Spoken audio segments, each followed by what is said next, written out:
Bad news this morning for hundreds of thousands of people in West Virginia whose drinking water was contaminated by a chemical spill. We're now learning that the spill was worse than initially believed. So how long until people can actually drink the water coming out of their own taps? ABC. Tonight, 300,000 people in West Virginia are being told to stay away from their tap water, not to use it for anything, cooking, bathing, washing, anything at all. A chemical spill in the Elk River may have contaminated the drinking water. A federal investigation has been launched into how this happened. Our chief environmental... And another big story now, a new and unsettling twist in the story of all those Americans with contaminated water in their homes in West Virginia. Thousands have been told the tap water is once again safe. But tonight, a new warning. Pregnant women should not drink it, raising the question, what's the truth about what's in the water? Well, authorities are working around the clock in Charleston, West Virginia, after a spill leaked chemicals into the Elk River. Hundreds of thousands of citizens in West Virginia are heading into this weekend dealing with a major water emergency. A state of emergency has been declared in West Virginia in the USA after a chemical leak into a river. Drinking water in 9 counties has been deemed unsafe. I think what a lot of people maybe wondered at first, is this just a boil water advisory? We get those all the time. And it quickly became clear this was not a boil water advisory. This was something much more serious. The governor's office issued the do not use notice, or the ban on using using the water for anything except to flush the toilet or to put out fires. And what that event has done in a very public manner is said to the rest of the world, no, West Virginia does not have a reliable water system. I was live on the air when the governor's first tweet went out basically announcing that this had happened. And at first, we didn't really know what that meant. So it's pretty hard to live long in West Virginia and not appreciate how much it rains.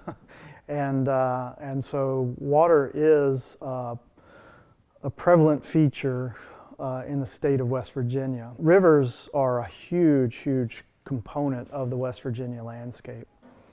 In short, it was a mess. It was a mess. I was lucky. I had water. But that meant I was sort of ground zero for people who needed showers, who needed to fill up water bottles, for people who just kind of wanted a place where they could get away from the no water situation wherever they were and feel a sense of normalcy for a little bit. But what we saw from that chemical spill is that when we don't have water, it creates a serious, serious situation, and not one that's just, environmentalists care about it. Everybody cares about it. Citizens care about it. Businesses care about it. It's wildly important to us, and we see it when we realize it when it's gone. We can sample streams every day, all day, everywhere, and we do, right? But if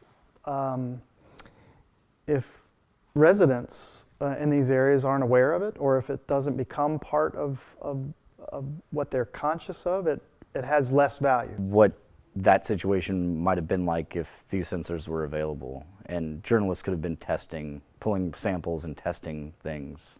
Granted, they would obviously want to be looking for levels of MCHM, but the levels of conductivity might lead you to, ask more questions about what's in the water. I think people need to advocate for their community and for safety in their community, no matter what it is. But when it comes to something as essential as water, know what's going into the water. Know how your water is processed. Understand what potential hazards there are along the waterways which feed your particular system.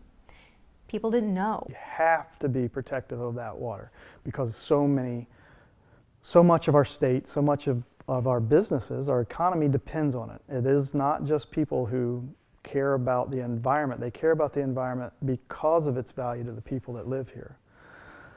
So we have to be protective of it. And that doesn't mean saying nothing can happen around water, because again, there's so much water that's not even close to possible. But we do have to be vigilant when it comes to being protective of it. A disaster even of that scale is devastating and is a complete interruption of their lives, and I don't know how you would solve such a thing.